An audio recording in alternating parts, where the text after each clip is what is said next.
Thank you, Amit and Wilfred. Our next speaker is perhaps someone who doesn't need any introduction, but I'll still make an attempt to give him one. Apart from being a stellar Stupasa actor, he's been an NCC Cadet. He's someone who's received training from the British Army, the Royal Navy, and the Royal Air Force. He's been a teacher, a professor. He's represented India at the Young Businessman Conference in Japan. He has a degree in electronics, and he's also served as a cultural ambassador to India. Please welcome Mr. Madhavan.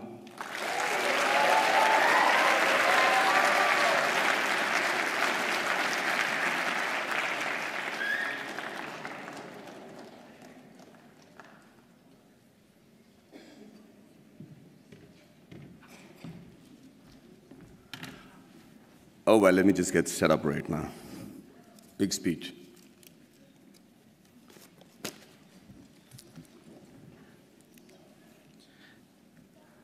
So, first of all, thank you very much for having me here at the Inspire series. It's worked dramatically. I'm already inspired to be addressing this really august intellectual gathering of people from Harvard, a place that my mother thought I will never reach.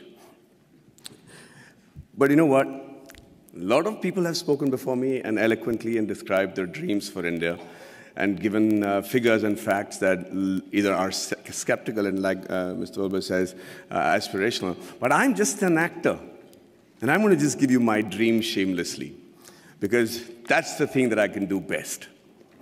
And by that I mean, when we talk of dreams, we have one of our greatest scientists and philanthropists, Dr. Abdul Kalam, and he said something which is very interesting. He said, dreams are not what you have when you sleep. The true dreams are the ones that don't let you sleep. He said that when you have that dream once, it's a dream. When you have it twice, it becomes a desire. And when you see it for the third time consecutively, it becomes a passion, an aim, and a goal. And that is the passion with which I want to see this fantasy that I have for India 2030. And Abraham Lincoln also was a dreamer. And, but he said one thing that makes most sense in trying to achieve this goal that I have dreamt for my nation. He said, if I have 6 hours to cut down a tree, then I will spend the first 4 hours sharpening the axe. There's a great philosophy in that. In this era of instant gratification, we just keep thinking we can achieve all these goals by just tweaking this, tweaking that. It's not true. I really believe that, that a missionary zeal is required to make that quantum change that can make 2030 what I'm dreaming about right now. And just let's look at India as a country. What a unique nation, seriously. Thousands of years old of culture and tradition, many invasions, being ruled for many years, and we still somehow managed to maintain our identity.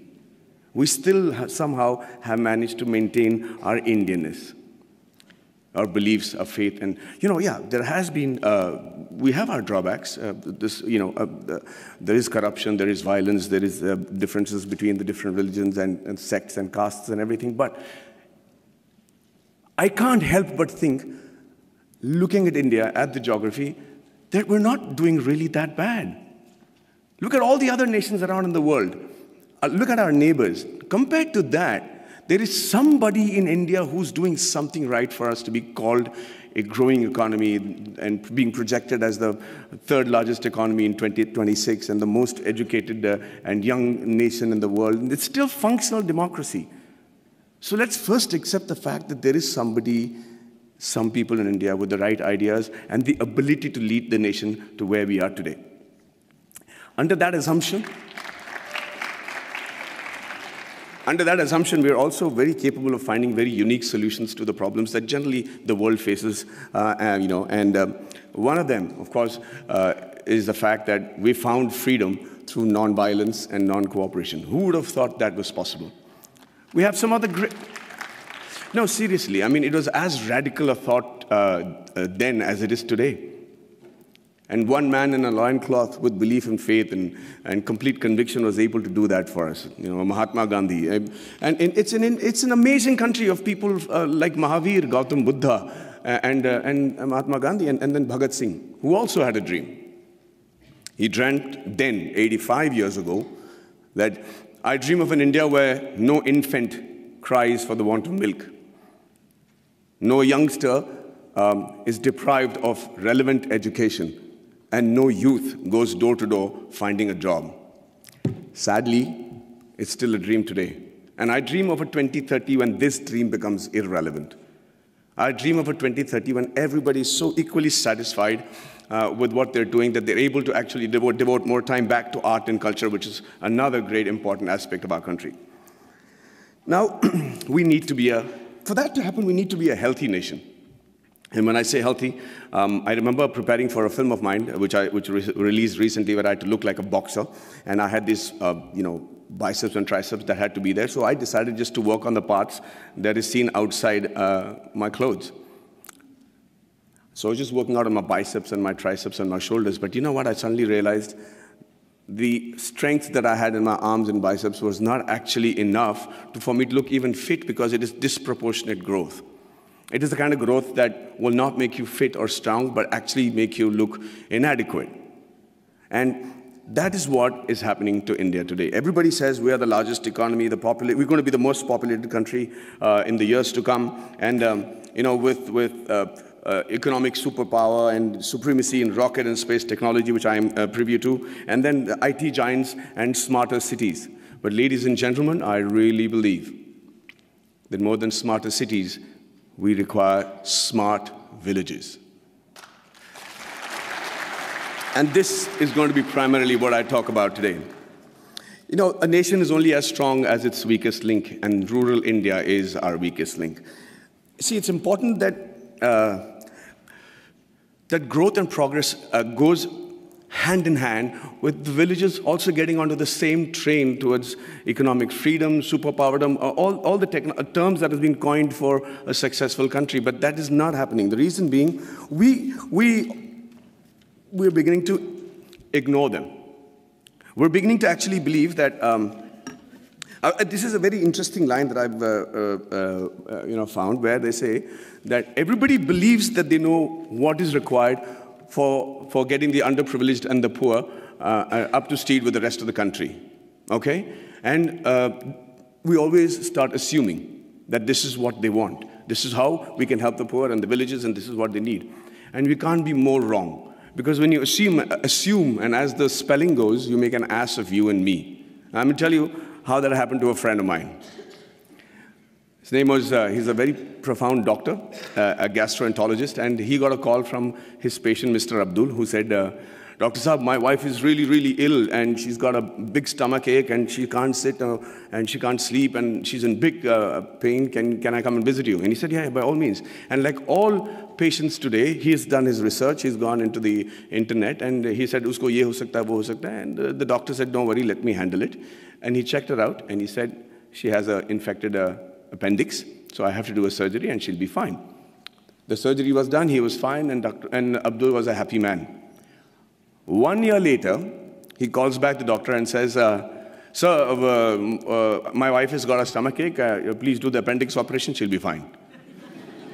Doctor Manoj said, listen, I'm the doctor, let me diagnose what I have to, please bring her to the clinic and we'll fix it up. He says, no, yes sir, fix up that operation date, we'll do it in half an hour and we'll be back, she needs her appendix removed. So now he's losing his patience. He says, let me do the diagnosis, Abdul, bring her to the clinic. And he's still insisting, and finally the doctor lost it and he said, listen, I'm the doctor, and let me tell you that every human being has only one appendix, and I've already taken out the appendix. So please don't tell me how to do my job. Abdul waited very patiently for the doctor to finish with his assumptions, and then he shot back very meekly. He said, sir, I agree with you. Every human being can have one appendix, but a man can have two wives, right?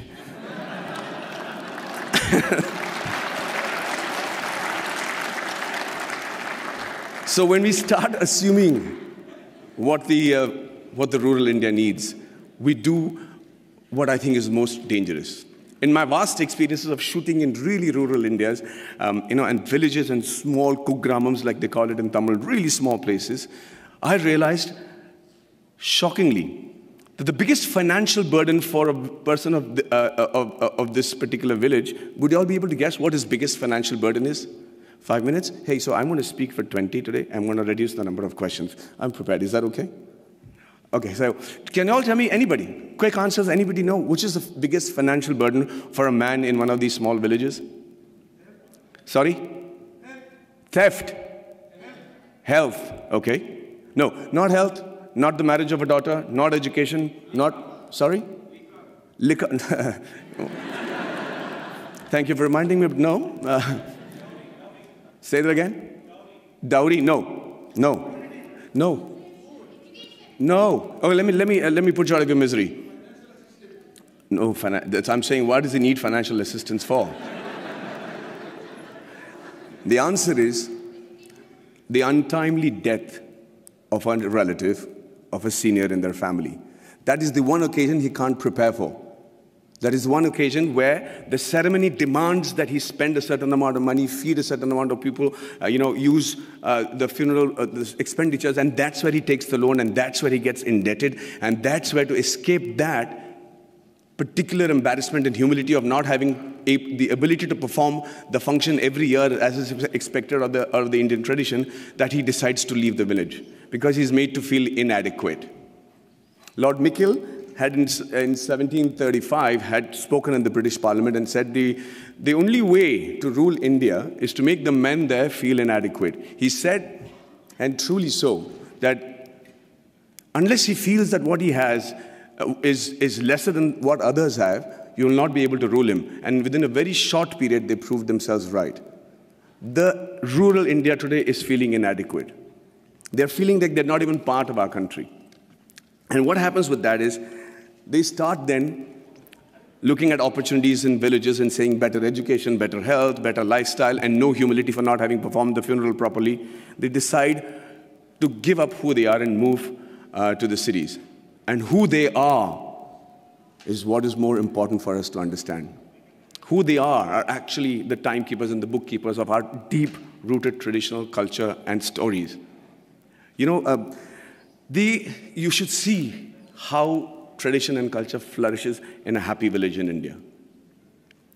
We don't have psychiatrists as a big fashion thing in India, and they still manage to maintain a great level of sanity. There's a great phrase from the poem If by Rudyard Kipling, where it says, dream but not make dreams your master, think but not make thoughts your aim. Meet with triumph and disaster and treat those two impostors just the same. It's very easy to say it, but how do you treat those two impostors just the same? The answer lies in the tradition and the culture and the books and the epics that are so prominent and predominant in our country. The Bhagavad Gita, the Quran, the interpretation of that in the subcontinent, the Bible, the Guru Granth Sahib, the granny stories. And you know how to handle the diversities and the setbacks, and you're able to sit back, reassemble yourself, come back and fight with the same glory again. And when you don't give a villager that, you're depriving him, we're depriving ourselves of what I think is one of the most important survival tools in today's world, which is the culture and tradition.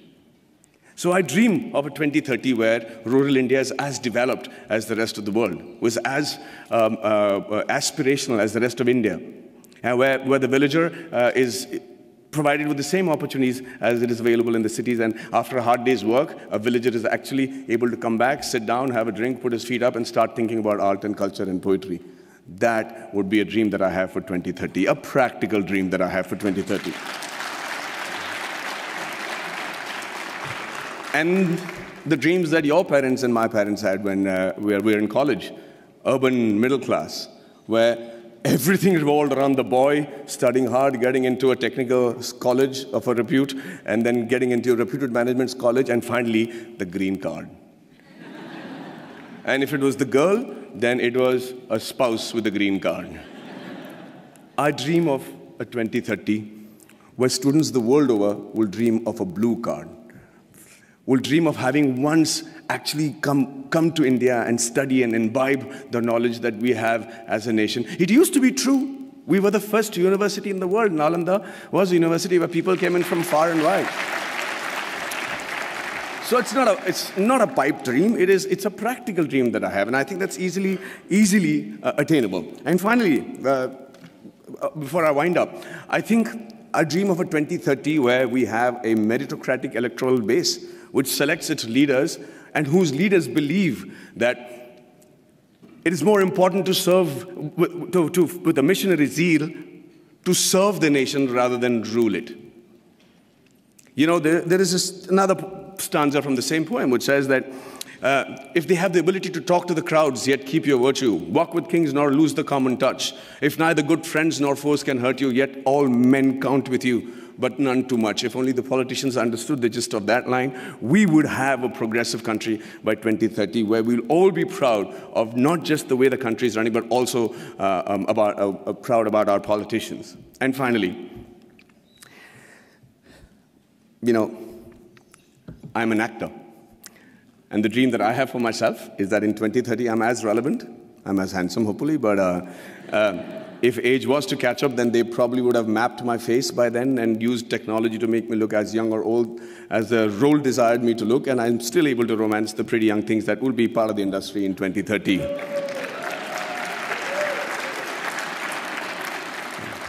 Well, I see that's got many guys going, yeah.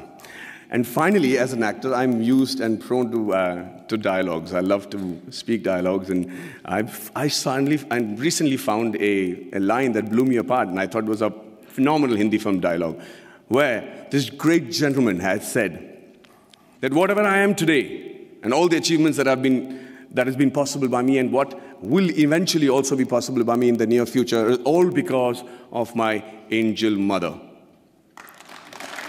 Do you know who said that? Do you know who said that? Shockingly, Abraham Lincoln. So I dream of a 2030 where every Indian says the exact same thing about his mother, and not just about his mother, but also about his motherland. And also, for the sake of posterity, about his mother-in-law. But hey, ladies and gentlemen, what do I know? I am an actor. Thank you very much for your patient hearing.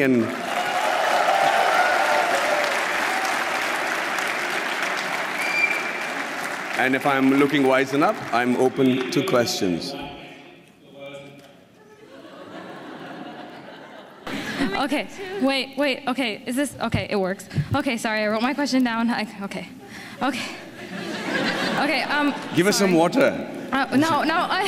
Okay, sorry. I've been trying to do this for 2 days. I've been low-key stalking you. Okay, first of all, I want to say I'm a huge fan. I wrote it down. I look weird. Okay, first of all, I'm a Tamil American, but I grew up on Ale Payute and Minale, and I'm like a huge fan of yours. And I have a question, and it is, given that you have, this is an actor-related question because you're an actor, given that you have done a very good job at portraying diverse aspects of the Tamil experience in Kollywood, in recent years, Bollywood actors have started trying to represent South Indians, especially Tamils and Tamil Brahmins. Would you be interested in or feel pressured into taking on a stereotypical South Indian role if offered to you? Do I dare ask her to repeat that? Because I couldn't hear you properly. I'm so sorry. No, I understood just the question, if you can tell me, okay. Please. Sorry. Okay. Would you be interested, if offered to you in Bollywood, to take on a Tamil Brahmin or a South Indian role in general? Will I be willing to take on a South Indian Brahmin or a Tamil role in a Hindi film? In a Bollywood film? Is that what your question is? Yeah. Of course. I mean, if the money is right. But would you be like worried about like maybe being in a stereotypical like? No, I think, you know, it's a very honest question, but I think this stereotypical is too burdened a word for everything that we use today. You know, it's politically correct and everything, but it doesn't really have any effect in my opinion, because I'll tell you, I have to listen to a story, I have to be convinced that this is going to work for my audiences, and I have to be convinced that the producer is able to pay me by the end of the day, and lo and behold, I am a Tamil Brahmin in a Hindi film, no problem. Really. Well, thank you so much for your for the excitement. Okay. Hi. Hi. So I actually wanted to ask you this yesterday, but there was like a mob, so. So this doesn't qualify. This is yesterday's question. Yeah, exactly. So my name is Pranathi, and I actually grew up in Mumbai, like a lot of other people, and watched a lot of your movies. And I'm a vegetarian as well. Okay. So I really admired how you advocated for animal rights. But my question's actually about Three Idiots. So you spoke about how a lot of your acting roles was based on your experience. So I was wondering, because Three Idiots really does touch on a really important point that in the Indian education system, there is a lot of pressure, and this pressure can result in a lot of suicides by students. So I was wondering, how did your personal experience, because you did mention how you knew from the start that you did not want to be an engineer, so how did you channel that into your acting? Okay, so thank you for the question. See, the thing is, what I tried to show in Three Idiots was actually what happened at home. My dad was distraught that I didn't want to pursue engineering as a career or even join an engineering college, and I had to tell him that I knew what I didn't want to do is not become an engineer. But let me tell you this, the thing that we said about in Three Idiots. You know, I do agree that there's undue pressure on the education system and amongst the families for their children to excel. But that's not necessarily bad. I think it's important to have pressure at that age. I don't think that an examination and failing an exam because you were not able to reproduce what you remembered at the right time, at that particular moment of time in your life, is a measure of how successful you will be the rest of your life. But it's also a measure of your tenacity to be able to reproduce that under pressure, which is going to be something that you'll be doing every day of your professional life. So, yeah, let's not underrate that pressure. But at the same time, I think it's important for parents to know that that is not the be-all and end-all, and that is not a death warrant that you've signed just because you flunked on a particular subject. Thank you. I'm done. Well, thank you so much for the patient hearing, and have a great evening, ladies and gentlemen.